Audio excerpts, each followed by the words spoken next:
中美官方互动近期有升温趋势，美媒频频放风，国务卿布林肯即将访华。美国务院不久前也确实派出了高官打前站，然而美方的诚意几何，外界仍在观望。与此同时，新任驻美大使谢峰应邀出席美中贸易全国委员会为其履新举行的欢迎活动。谢峰在主旨演讲中强调，两国应相互尊重、和平共处、合作共赢，探索新时期中美正确相处之道。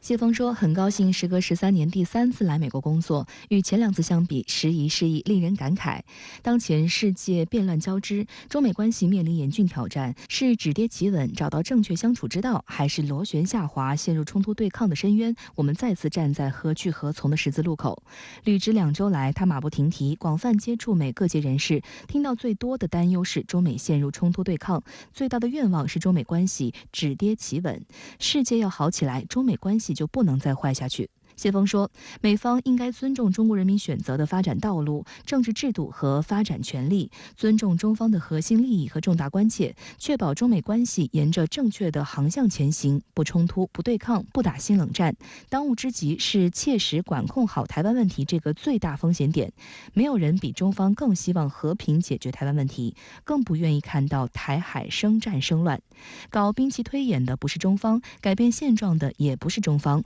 制造危机的更不是中方。台当局以美谋独，和美一些人鼓噪以台制华，才是对台海和平稳定的最大威胁。现在最根本的是不折不扣坚持一个中国原则，最重要的是用行动恪守中美3个联合公报，最紧迫的是言行一致，反对台独冒险挑衅。谢峰说，他抵美后向中美媒体发表讲话，美国网友在推特上踊跃留言跟帖。有人说，支持美中关系的人还在，但都躲起来了，需要大使一个个把他们找出来。他确实感到不少美国朋友对促进中美合作有压力、有顾虑，担心被批评政治不正确。谢峰指出，中国有句话叫心诚则灵，对话合作要相互尊重，结果导向，一边把对方放在制裁名单里，一边要求对话合作，这是不可接受的。为了对话而对话，谈归谈，做归做，不仅解决不了问题，还会适得其反。高层交往尤其要做好全过程管理，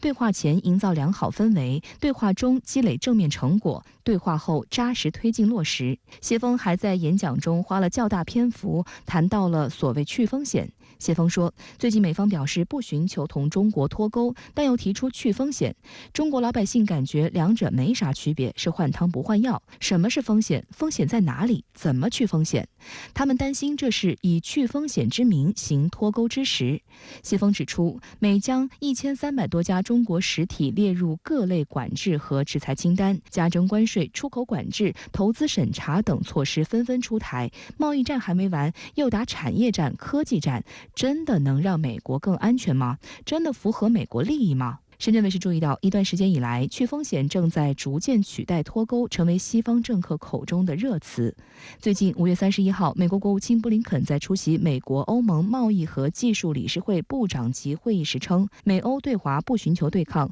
冷战或脱钩，而是聚焦去风险。纽约时报认为，去风险一词听起来更加温和，在措辞上更不至于激怒北京。批评人士则指出，去风险一词仍然有着明显的敌意，是一种变相的脱钩论。对于去风险的说法，中国外交部也多次予以驳斥，称中国并非风险，而是机遇。北京大学国际关系学院教授、美国研究中心主任王勇认为，谢峰大使的讲话向美国政府传递了十分明确的信号，如果想要对华接触，就应该拿出实实在在的诚意。如果你这样一个实质性的调门，你不改变仅仅是调整一些姿态的话呢，那么这个关系不会长久，是吧？第二个方面，我觉得它更多的是向美国那些支持稳定中美关系支持世界和平的这个声音来这个发出呼吁这些人面临着非常大的一个压力，他们不敢为中美关系发声甚至不敢为美国的利益发声。我想呢，这些呢，我想这个是这个中国的新大使目前呢向美国的国内这个发出的一个非常重要的一个信号。另一方面，美方多家媒体近期放出风声，中美关系很快就要解冻。不过，外界注意到，中美之间的紧张势头并没有真的过去。在刚刚结束的相会上，中美两国防长除了握手，没有更多互动。近段时间，美方又对中方在南海和台海拦截美方舰机大加炒作。6号，白宫国安会印太事务协调员坎贝尔在出席美国智库活动时，仍就此对中方横加指责。China has been reluctant to embrace and engage in some of these mechanisms. There was practicing dangerous navigational tactics against a freedom of navigation mission in the Taiwan Straits, I think was absolutely clear about why this is so important. 坎贝尔也表示，美中关系紧张导致沟通出现裂痕后，两国正重新展开外交交流。他同时也强调了竞争的重要性。And then lastly, to undertake a careful,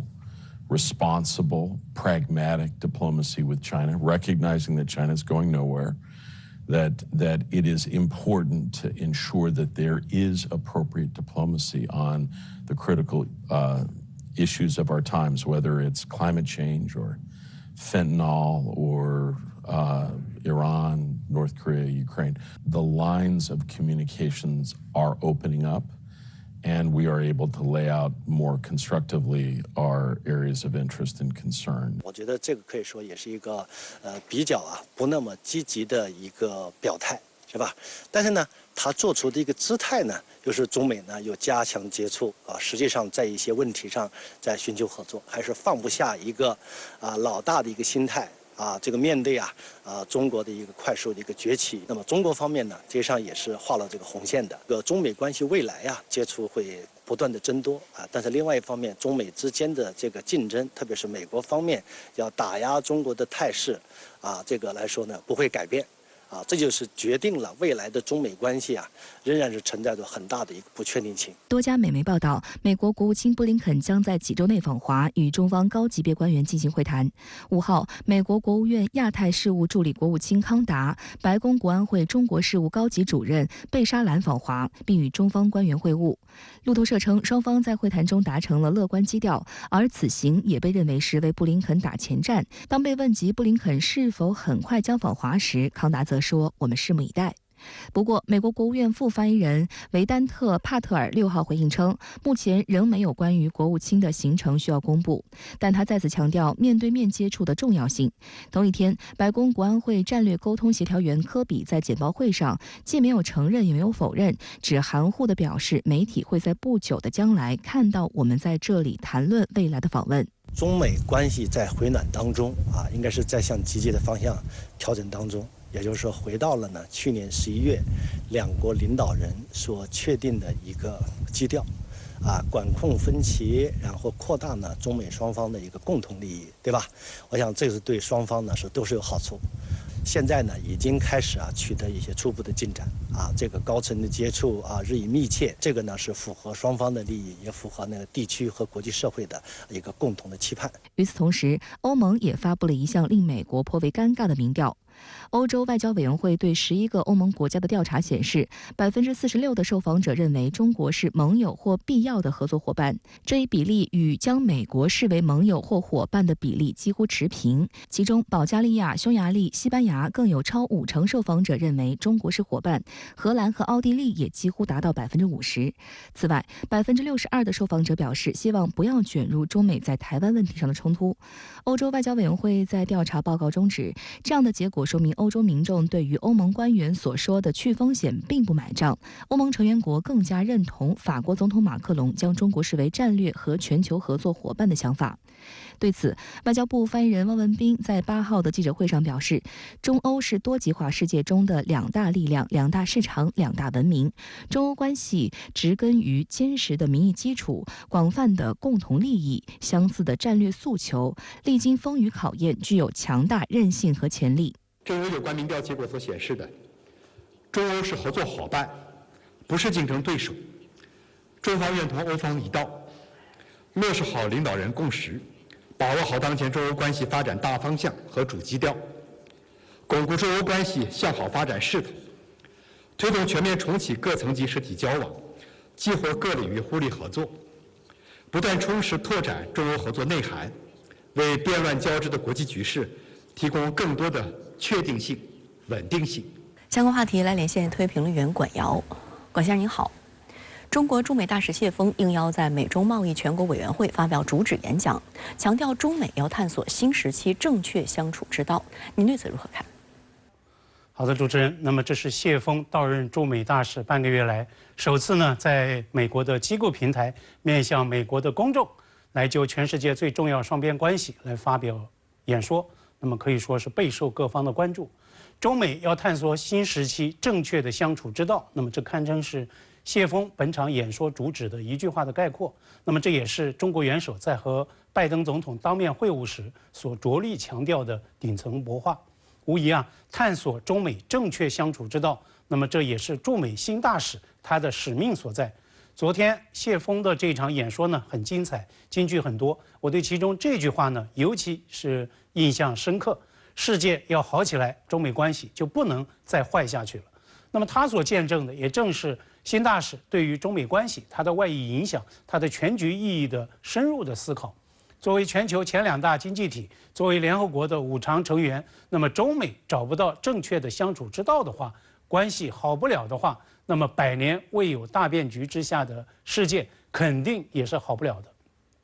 谢大使这句妙语呢，和他的前任，也就是现任国务委员兼外长秦刚，他在告别美国之际撰文用的那个标题金句是一脉相承的。稳定的中美关系攸关我们星球的前途命运。我们也知道，谢锋抵美履行伊始呢，就专程去拜访了前国务卿基辛格，为这位传奇老人100岁祝寿。那么英国大刊《经济学人》啊，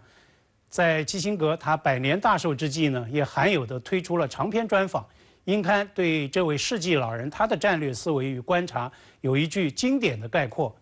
：In his view, the fate of humanity depends on whether America and China can get along。在基辛格看来，人类命运取决于美中能否共处。其实啊，两任驻美大使和基辛格的标签金句，如果我们连着读下来的话，就会发现，真正基于全局、洞察时事的战略思考，一定也都是相通的。所以啊，谢锋昨天就在强调，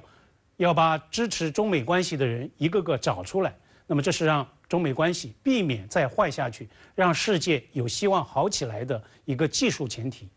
谢锋演说强调，不能用去风险来为脱钩打掩护，这又意味着什么呢？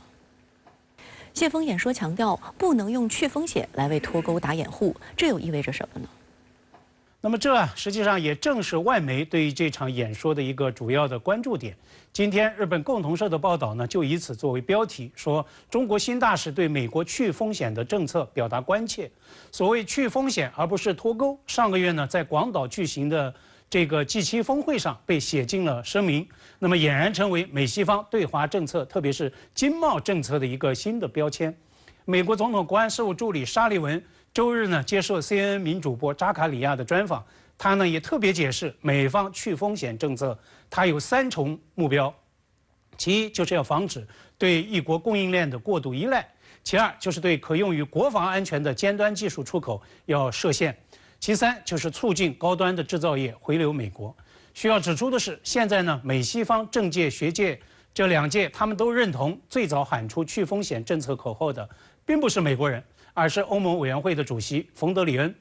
但是呢，我也要特别强调，现在欧美奉行的所谓对华去风险政策，他们并不是一回事儿，并且呢，正在出现分野。举个眼前的例子，美方目前正在致力在高端芯片、人工智能以及量子运算领域要对华投资设限，但是呢，在瑞典刚刚结束的美欧政策对话会上，美方并没有能够说服或者是胁迫欧盟来加入到美方的这个政策中。欧洲外交关系委员会，也就是 ECFR 最新公布的一份民调，则将欧美这样一种政策分野，它的民众基础呢，可以说是展现无遗。ECFR 针对欧盟11国16000人进行的大规模的一个调查的结果啊，周三正式发布。46%的欧洲受访者认同中国是欧盟的盟友或者是必要的伙伴，比认定中国是欧盟竞争者或者对手的这个受访者比例啊，要高出11个百分点，而认定欧洲应该就台湾问题保持中立的受访者比例呢，更是高达62%。所以啊，秦刚他在访问德国期间才会就此呢向欧洲喊话，谈论去风险，首先呢要思考什么是风险，风险在哪里？如果以去风险之名行去中国化之实，那就是在去机遇、去合作、去稳定、去发展。我们从欧洲最新的民调结果来看，欧洲老百姓对这样一个大事是看得相当明白的。我认为秦刚这一番在欧洲的告诫，当然也适用美国人。谢峰昨天就强调说，去风险不能为脱钩打掩护，不能给中美关系埋下更多的钉子。其实呢，也是在就此再放重话，那么更是在隔空回应沙利文。所以啊，我也奉劝美方决策者，确实要正视欧洲大陆这个大规模民调它所揭示的民情民意所在。中美关系的钉子啊，现在确实已经够多了。那么，卢比奥等反华议员周三向国务卿布林肯致公开信，以所谓制裁为名，反对邀请香港特首参加今年在美举行的 APEC 会议。那这一事态会不会在中美关系中制造新钉子呢？香港1991年以地区经济体的身份加入 APEC， 那么香港在回归之后，以正式以及单独成员的身份和中国香港的名义来参与 APEC。行政长官和商务以及经济发展局局长分别代表中国香港出席 APEC 领导人非正式会议和部长级会议。那么这是白纸黑字写进香港基本法的。美国作为 APEC 的成员国，今年轮值举办 APEC 系列会议，保证 APEC 系列会议顺利举行，邀请香港特首参会。那么这是美方必须要履行的东道国的国际义务。美方根本没有剥夺香港特首参会的单边权利。换言之，香港它作为 APEC 成员参加 APEC 的系列会议，也是不可剥夺的国际权利。卢比奥这些个反华派议员，他们跳出来折腾公开信，这是他们上演的最新一出的反华闹剧，也是要蹭美中交流议题的热度。美中防长在刚刚落幕的相会上双边会晤破局，美方呢现在是极度不爽，也是极度不适的。但是与此形成反差对照的是，美国高层啊近来言必称交流沟通，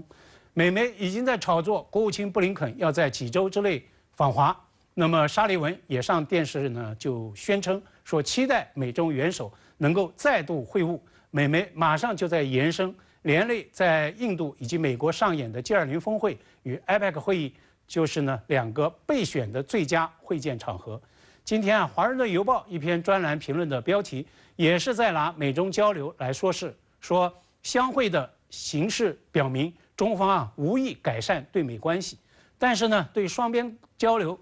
谢峰昨天他呢讲得非常明确，中方对话的大门始终敞开，但是呢关键要做好全过程的管理，一边把对方放在制裁名单里，一边又要求对话合作，这是不可接受的。我之前呢在评论中也曾经说过，美方对中国防长延续不合法、不合理也不合宜的所谓制裁，本身呢就是在为自身寻求美中防长沟通对话的这个努力在挖坑。所以啊，从这个意义上说，只顾吸引眼球算政治账的卢比奥们，他们呢其实也是在给急于访华的布林肯国务卿在挖坑。如果这位国务卿他处理不好的话，那就是在给中美关系在制造新的钉子。好的，谢谢管先生跟我们共同在线分享您的观点，谢谢。当前朝鲜半岛紧张局势加剧，对立对抗上升，但是韩国尹锡悦政府仍然执意对朝鲜表现强硬。韩国7号公布的新版国安战略文件明确写明朝核威胁，引发韩媒关注。韩国此前一天当选安理会非常任理事国，表示任期内要提半岛核威胁。尹锡悦日前提到美韩华盛顿宣言时，还称美韩同盟已经升级为以核为基础的同盟。华盛顿宣言要加强延伸威慑，甚至计划派遣战略核潜艇到访半岛。美韩做法与维护半岛和平稳定、推进半岛无核化目标背道而驰。韩国在6号当选联合国安理会非常任理事国，这是韩国时隔11年再次当选。非常任理事国并不拥有否决权，但可参与安理会议程和表决。韩国总统尹锡悦7号称，这是韩国全球外交的胜利。韩国外交部同日表示，将在任期内努力应对朝鲜核威胁。韩国《朝鲜日报》提到，考虑到安理会的体制，在5个常任理事国中任何一个行使否决权，决议案都无法通过。韩国作为非常任理事国，作用有限。针对韩国当选安理会非常任理事国，中方有何期待？外交部发言人汪文斌8号表示，国际社会期待安理会承担应尽职责，发挥应有作用，推动政治解决国际和地区热点问题。我们希望韩方进入安理会后，坚持公平正义和独立自主，倡导对话合作和团结互信，抵制对立对抗和双重标准，以实际行动为安理会工作做出积极贡献，回应国际社会期待。令外界担忧的是，韩国对朝鲜政策愈发强硬。尹锡悦政府7号发布了新版国安战略文件，与旧版文件相比，多处表述有所改变，其中写明朝核威胁引发韩媒关注，而上届政府国安战略文件并未刻意描述朝核威胁，只提到当时的韩美、朝美峰会，并乐观预测朝核问题的和平解决正在成为现实。此外，上届政府无核化路线图重要环节的中战宣言和和平协定都未写入新版文件。另外，旧版文件中坚决应对日本歪曲历史、声索独岛主权的不正当做法的表述被删除，新增内容称，韩国与日本共享普世价值，将加强在朝鲜半岛地区及全球事务上的合作。与旧版必谈美日韩3边合作不同，新版多次谈到将美日韩合作水平提高到更高水平。在东亚外交领域，文件强调韩日修好的成果，并按日本、中国、俄罗斯的次序排列。实际上，作为美日韩3国已经篡改了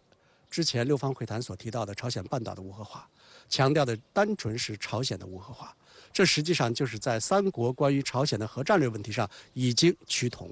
这就是为什么要在其新版的战略里面要不断的强化朝鲜的核能力。当然，强化朝鲜的核能力，也给自己发展核能力，甚至引入美国的核能力来找到了充分的借口。自去年5月宣誓就任韩国总统以来，韩国对外政策外交逐渐转向，在国内外持续引发批评。今年2月，韩国国防部发行2022国防白皮书，时隔6年重添视朝鲜政权和朝军为敌的表述，同时在描述对日关系时的措辞也发生变化，将日本视为因共享价值构建未来合作关系的近邻。韩国还更加强调韩美同盟中的核的重要性。韩国总统尹锡悦6号在出席活动时提及与美国总统拜登共同发表的华盛顿宣言，他称现在的韩美同盟已经升级为以核为基础的同盟，而他与美国总统拜登4月发布的华盛顿宣言旨在加强美军核资产延伸威慑执行力。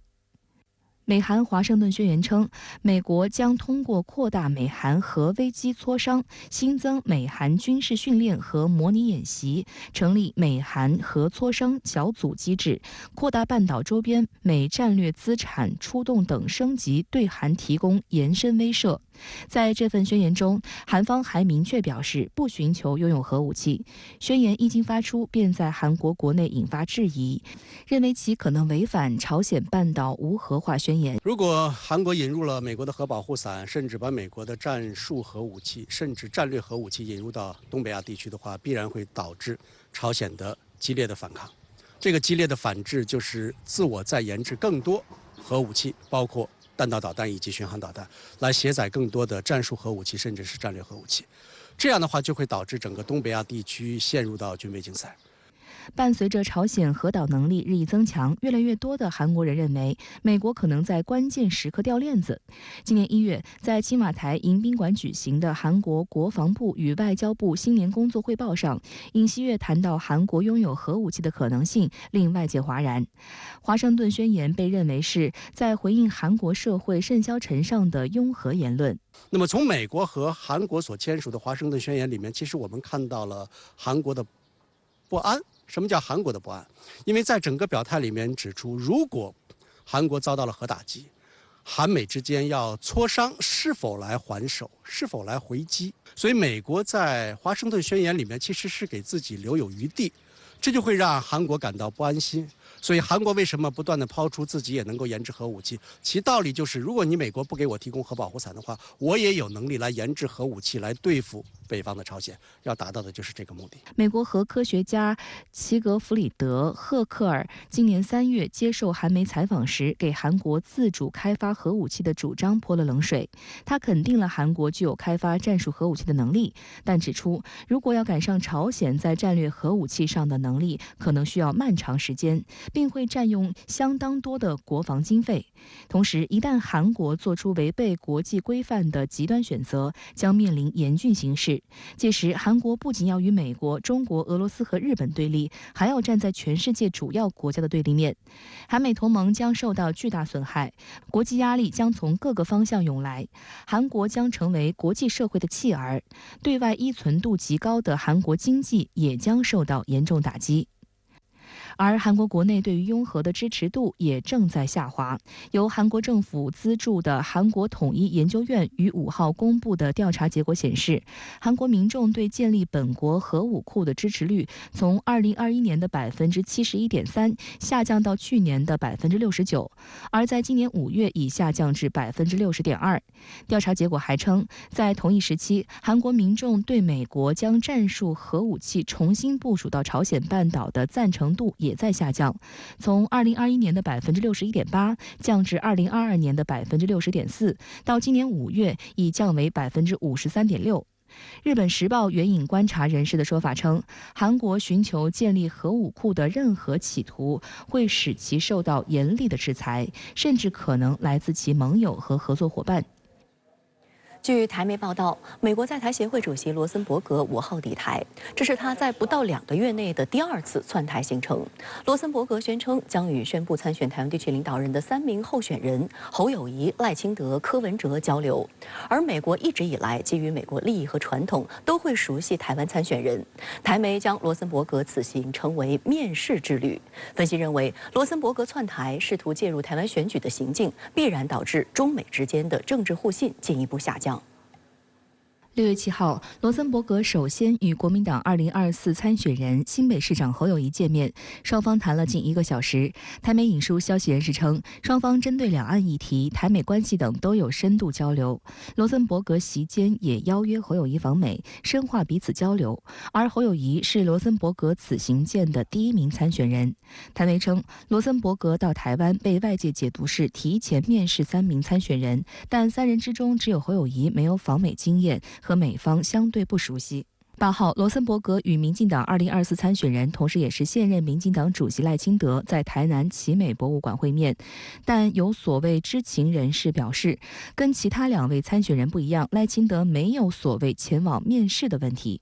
因为罗森伯格4月份窜台时，赖清德曾与他会面，当时就特别邀请罗森伯格到自己的选区台南走走。而台南不仅是台湾古城，也是赖清德政治发迹的城市。知情人士说，美国对赖评价来自长期观察，包含历任美国在台协会主席与处长都跟赖清德有很好的交情。例如，过去赖清德就曾带着酈英杰爬阿里山，带孙小雅钓虾。本次也是以轻松方式带罗森伯格游台南。柯文哲8号在接受媒体采访时被问及，其主张所谓台湾和平、日本和平、世界和平，但台湾跟中国大陆没有互信，具体维持台湾和平的方式是什么？柯文哲指出，第一是要维持贺组的力量，第二还是要设法沟通，他愿意跟中国大陆对谈。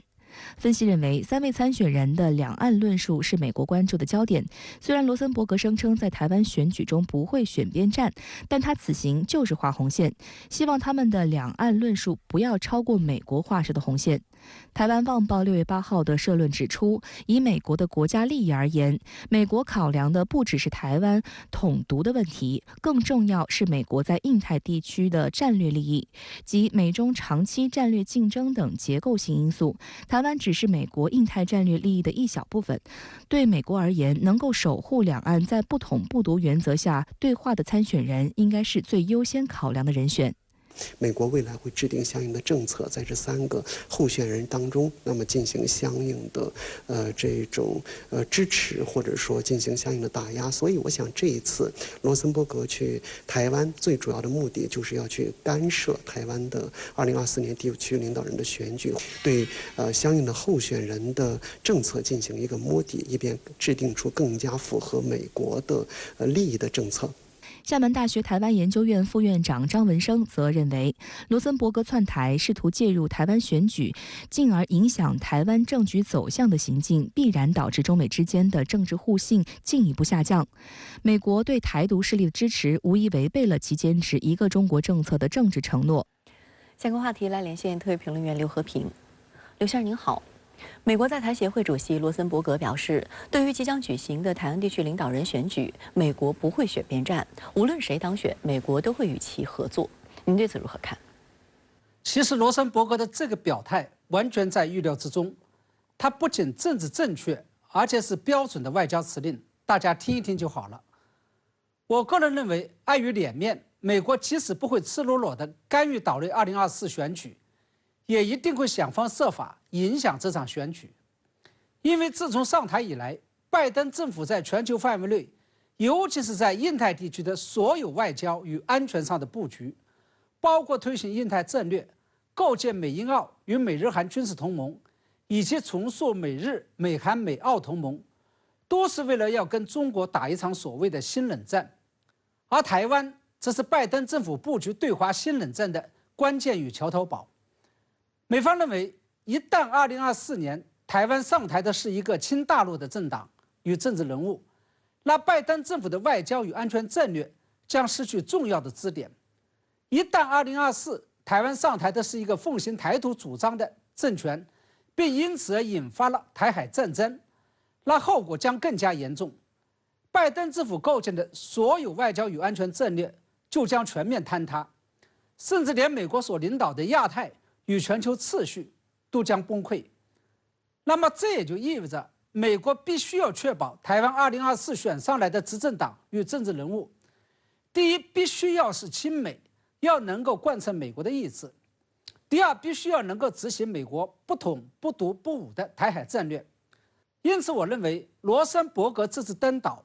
不仅仅是为了了解侯友宜、赖清德与柯文哲3个人的政治主张，更为关键的是，要向他们灌输美国的台海政策主张，尤其是要向他们交底，确保这几个人完全处于美国的掌控范围之内，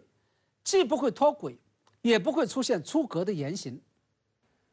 那您认为赖清德、侯友宜、柯文哲这3人当中，谁更有可能获得拜登政府的青睐，或者是通过拜登政府的所谓面试呢？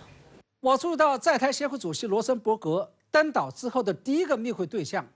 既不是当前民调领先、被外界认为最有可能当选的民进党的赖清德，